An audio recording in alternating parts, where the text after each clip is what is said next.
55. ayeti Nur suresinin kardeşlerim.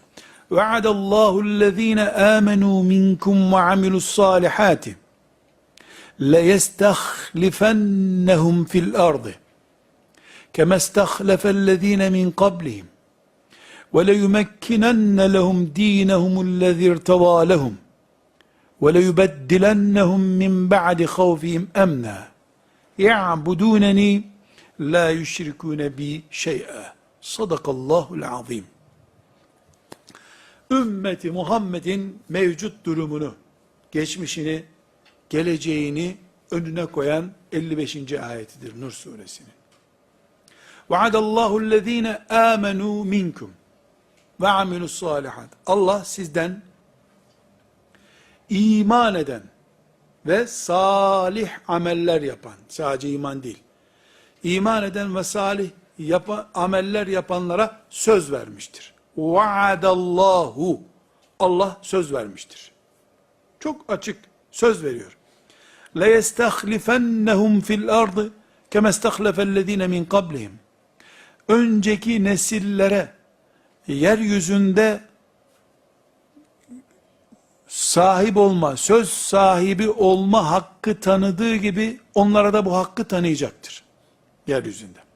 وَلَيُمَكِّنَنَّ لَهُمْ د۪ينَهُمُ الَّذِي ارْتَضَى لَهُمْ Ve seçip gönderdiği dinini tam hakim kılmayı onlara nasip edecektir. وَلَيُمَكِّنَنَّ لَهُمْ Hakim kılmayı onlara nasip edecektir.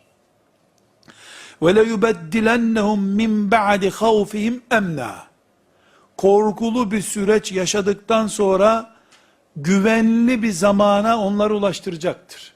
Vaadallah. Allah'ın sözü bu. Bütün bunlar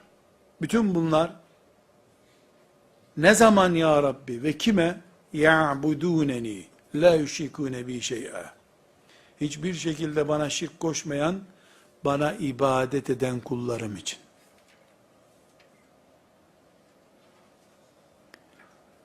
İbadet sadece namaz kılmaksa, namaz kılanlar için bu vaat. İbadet hayatı Allah'a teslim etmekse, o zaman. Ticaretten ziraate, siyasetten ekonomiye, dağda, şehirde, vadide, kooperatifte, evde, iş yerinde Allah var. Şeriki yok Allah'ın. Hiç kimse ortak değil Allah'a. Olduğu zaman وَلَيُمَكِّنَنَّ لَهُمْ د۪ينَهُمُ الَّذِي ارْتَضَى لَهُمْ Sözü o zaman Allah'a.